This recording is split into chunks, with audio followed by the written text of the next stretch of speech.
Hello guys, in this video I'm gonna speak about how exactly you can launch an attack against any defensive keep and what should be the order in which you should launch the attack and also why you should use the that particular format only, right? Apart from it, firstly let me give you the little bit idea of what we discussed in the last video of the attack loss video. We discussed the counter troops, and after that we discuss the troops attacking order, and after that we discuss the layering, why we're doing it and exactly how those layering are actually working, right? And afterwards we discuss the troops order in city, right? And the speed of troops and the many other things as well, right? This is what we discussed in the last video, and in this video we're gonna speak about how we can crack it open any defensive keep and what are the basics for attacking any defensive keep and in which order, right? So firstly guys, let me inform you about in which scenario one shot KO happen, because many of you might be under the impression the big players, you might have seen them sharing the reports where they are one shot burning the the other guy, right? And taking out the billions of power. So exactly in which scenario those things happen. So guys, for one shot KO requirement, those things only happen when there is a huge level difference in between the enemy and the attacker. There is a huge buff and debuff difference, or there are critical mistake in enemy defense keep, means enemy is not a PvP player, right? Or enemy do not have any counter troop present in his keep for your attack march, right? So in all of these scenario, one shot KO become pretty easier. Otherwise, guys, game simply, is not going like that. If you're going against the same level or near about level opponent, that is having the defensive key, and if he's the PvP player and he know his stuff, then things for sure is not gonna go like that, right? Then you have to be pretty much specific in terms of how you have to attack him, what should be the opening attack, and afterwards which march you should use it. There should be the calculative actions, otherwise things just simply will not going to fall in your favor, right? So let's quickly start it. So guys, let's firstly speak about the type of troops that is available in the game, right? I believe all of you are aware that archers, siege, warriors, and the caps are there, and game is dividing these troops in the two types of troops. One is the range troops, means those are hitting from the far away, and those are our archers and the siege machine. And second type of troop are the close range troop, means those who need to close in on enemy in order to hit them, right? And these are our ground troops and the caps troops, right? So now we have to decide, through which we will going to proceed first in order to hit the enemy defensive city, right? So guys, firstly let's take the example of the close range troops, how the things will going to look like if we will initiate the attack with the ground or either with the calf march. So guys, in this particular image, suppose if you are going with the ground march or with the calves march. So now firstly let's take a look, the how the actual battle will going to look like. We choosing the close range march to do the attack on the enemy city where all of these four troop types are present. As I informed you, archers and siege are the troops, those are the range troops, those who hit from the far away. So firstly, the siege will start attacking our ground march or our calf march, because siege is having the highest range, and afterwards archer will start attacking our ground and calf march, right? Whatever we're sending to attack, right? While they are just trying to close in, means they're still not attacking anyone. They are just still trying to close the gap in between the enemy troop and them, so then they can actually start attacking them, right? And in that meanwhile, archers and siege is surely is doing the quite a lot of damage to our troops on the basis of their buffs. And whatever the layering that we're putting in these marches, pretty much all of those layers would be gone by the time we would be reaching the enemy grounds within their city. And the moment we will the reach the enemy ground, right, also that ground will also going to hit our march. And very shortly calves is the fastest route in the city, right? And very shortly calves will all reach our march and they will also start attacking us, right? So guys, you can see that it's the huge load on our ground march or on our caps march, right? If we're using this as a, the as a initial attacker, right? Because all four troops, would be totally focused on our, the one single close range march. So guys, that's why we should not and must not use close range march as a initial attacker or as a opening attacker. So guys, now let's take the example of the range troop. How their attack will going to look like. Now guys, here's the example of the Archer March opening attack. Suppose we using the Archer March as a initial attacker over the enemy defensive city where all four troop types are there. So how exactly things will going to look like, right? Guys, as I mentioned that archers are the range troop, means they hit from the far away. As long as their range are met, they will start attacking the troops. Those are according to the, as I mentioned, the troop attacking order. Archer attack the calves first, so they will start attacking the calves, right?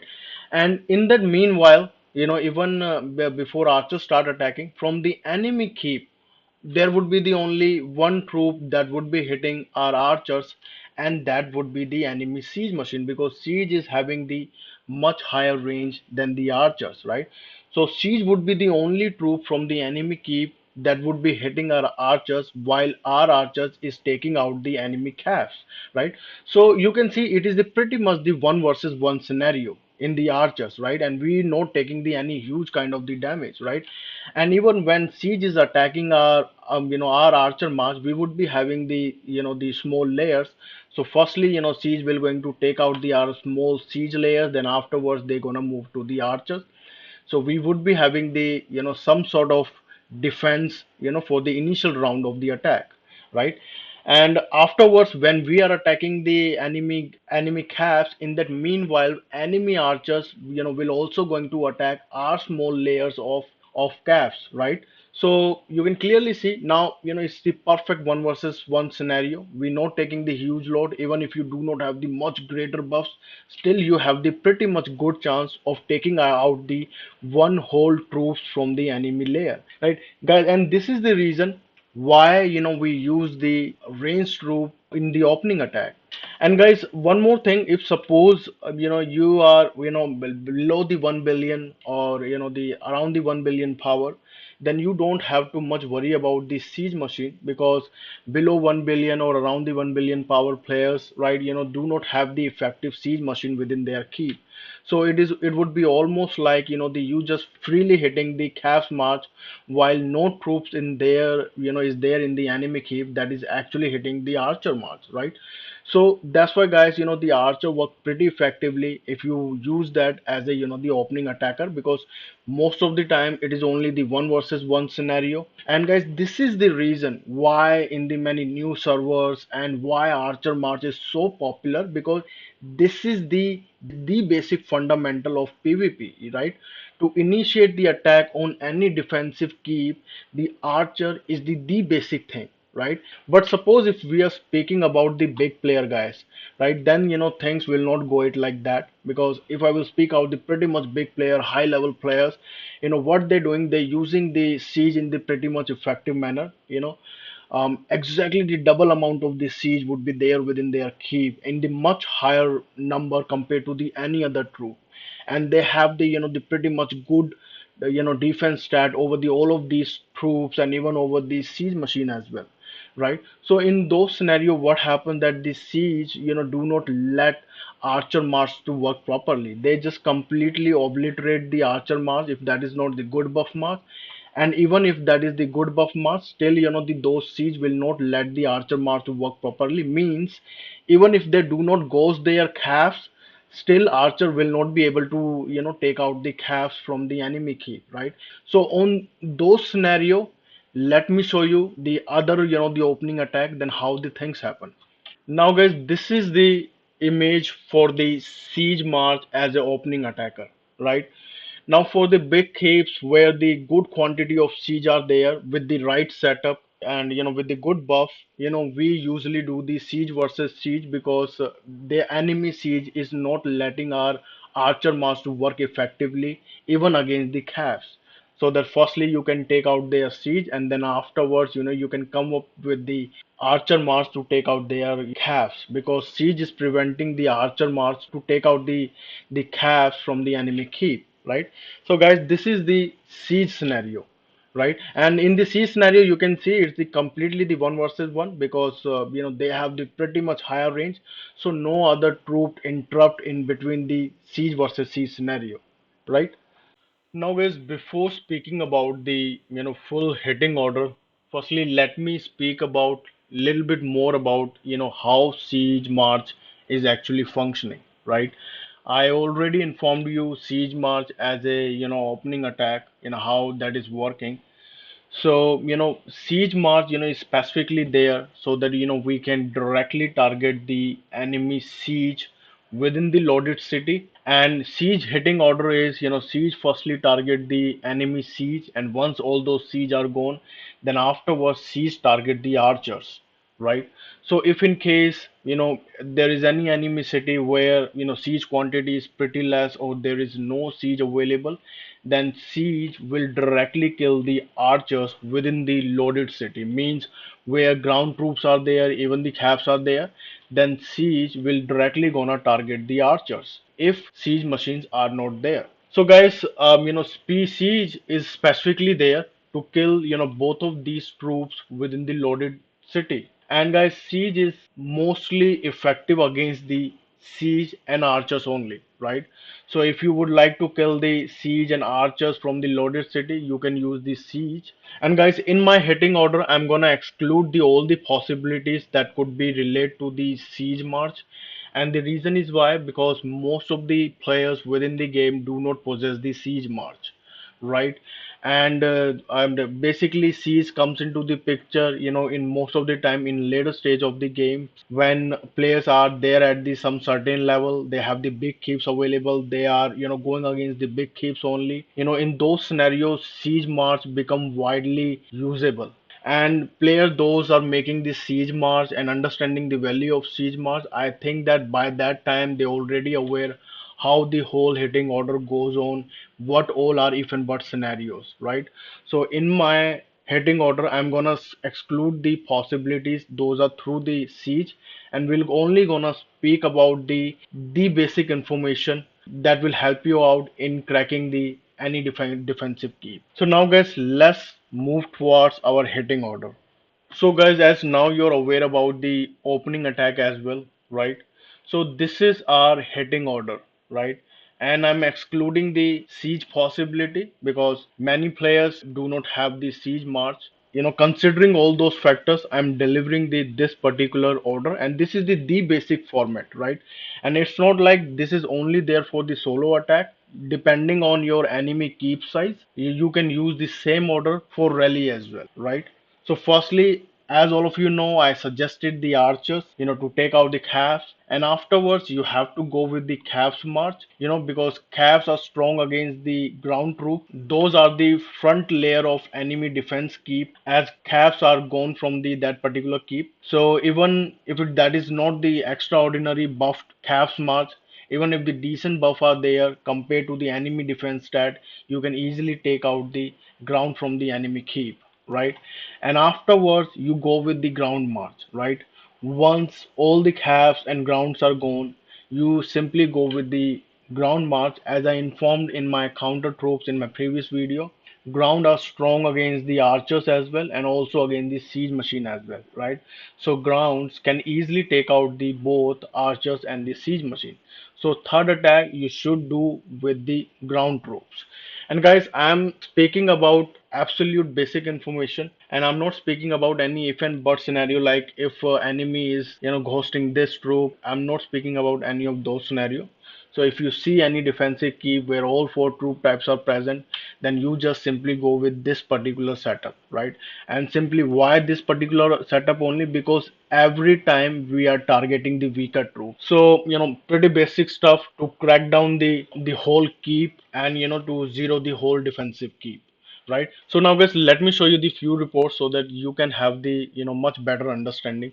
So here guys, let's firstly start with this particular report. I'm zeroing this particular guy in the one shot and I'm following the order as I suggested to you, right? I'm using my archer march, and these are the buffs of the enemy players, right? And these are his debuff. Debuffs are not great. We have the huge difference in the debuff, right? So now let's take a look at what he possesses in his keep. He's having the calves, huge quantity of grounds, even archers are there. Basically, all the troops are there, but the good layering is not there within the keep. And potentially, he might be making the more mistakes within his defense setup, right? Apart from it, even the debuffs are not that great. So that's why, guys, I am, actually able to zero this guy who is actually near about my level within the one shot, right?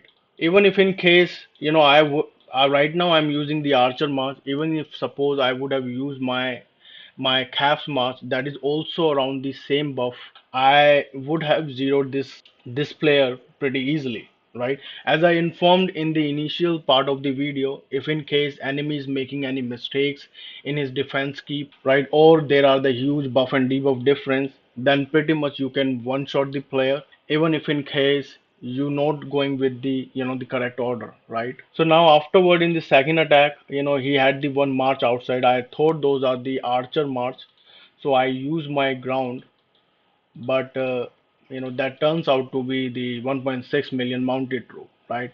And you can see those are also getting zeroed pretty easily, because pretty much this guy is not the PvP guy, so that's why things are happening pretty easily. So for these kind of the guy, whatever the march you use, as long as good buffs are there and you going with the debuffs as well, right, you can pretty much zero the other guy, right? But simply, we just most of the time have no way to knowing that whether that is the PvP guy or making any critical mistake. So we have to go by the order, means the archer first, right? By considering all the four troop types are present within the keep, right? Now guys, let me give you the more example. Now guys, let's take a look at this particular report. Guys, this player is having the 1.1 billion power, right? So even if in case much great buffs are not there in his defense, right, still things become difficult for us if lot of the troops are present within the enemy keep, right? So even over here, I'm following the exactly the same order. I initiated the attack with the range march in the hope that I will firstly take out the calves, right? And these are the enemy buffs, and the debuffs is not that high. The only issue is what that enemy is having the lot of the troops within his keep, right?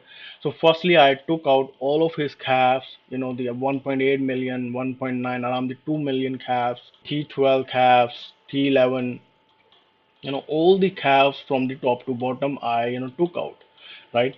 And as enemy had all the layers from top to bottom but didn't had the good debuff, and I will say not even the much greater buffs also, so my archer march was able to take out some of his archers as well, right?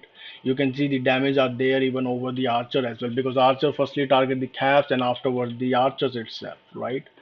So, and some of the damage you can see over the ground, it's there basically because his grounds were attacking my archers, and while killing my archers, the some damage that they have took, right? So this is in the first report, right? And afterward, I followed the exact hitting order.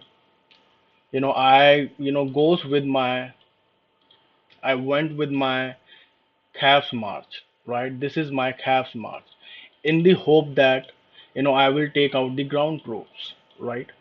So in this particular shot, I'm actually able to zero the whole keep of this particular player. And simply the reason is why, because obviously my calf march is having the good buff, I have the debuff as well. Plus, within the enemy keep right now, there are the three troops present, right? It's the ground archers and the siege machine. And out of all these three troops, only archers are the one that counters the calves. So if in case suppose enemy had the pretty good number of the archers and also had the pretty good buff for the archers, then I might have lost the this particular attack after taking out the enemy grounds from his keep, right? But as this player didn't had the much good archer buffs and not the huge quantity of archers, so that's why I am able to zero this particular player within my second caps attack only, right? But suppose if in case after taking out the grounds I would have lost my caps attack, then how exactly the third ground march would have looked like? Let me show you the one more report as well, so that you can have the better understanding that how exactly the ground march is also working. Well, let's take a look at this particular report. This is pretty much older report. I'm just showing you so that you can have the better idea, right? Here you can see I'm using the ground march, and that is not the much higher above ground march, right? Right now I have the thousands above, thousand above, but on the time I had the 900% something ground march, the pretty much, the lower buff ground march. And here even enemy is also having this approximately same kind of the defense stat as well, right? The 900% plus archers, the buff stats, 800% above, even the siege stats, even the debuff is also there, right? But usually in this scenario, guys, when you have your attack stats is approximately same or little bit lower than the enemy defense stat, I would say do not go for the attack. Otherwise, you're gonna lose badly, right? But in this scenario, why I attempted the attack, because as I mentioned, you know after taking out the grounds and the calves from the keep, right, enemy only had the archers and siege left within his keep, right? The huge number of archers, 1.6 million, 2.6 million archers, siege also there, some of siege, 1.4 million siege, right? Only the siege and archer is left within his keep, right? And ground troops are strong against both archers and also against the siege machine as well, right? So guys, that's why I attempted the attack, and here's the outcome in front of you.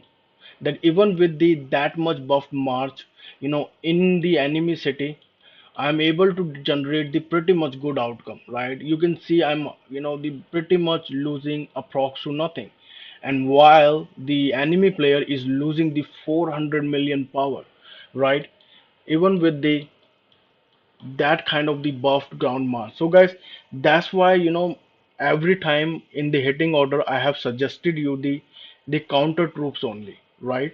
Because if through this particular hitting order you are unable to take out the enemy keep, then any other order is just simply will not going to work out for you, because for any other order to work it needs the huge buff on those marches. Suppose after the archers, if you are trying for the ground attack on the second number, then to do the ground versus ground, and even while enemy is having the archer and siege within his keep, you would be needing the pretty much higher buff ground march to actually win against their ground and also the archer and also the siege, right?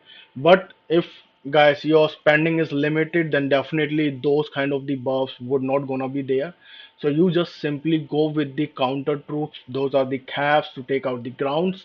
And afterwards, once the ground and calves are gone, then afterwards simply go with the ground to take out the archers and siege. And to do those things, you do not need the much higher level buffs, right? So this is the most simplistic, basic approach. You can use it or same over the solo as well, and even over the rally as well, depend upon the enemy keep size. So guys, yep, this is it, and thanks for watching guys, and we'll see you guys in the next video. And if you like the content and this particular video, I will appreciate if you can like and subscribe. Thank you guys, and bye bye.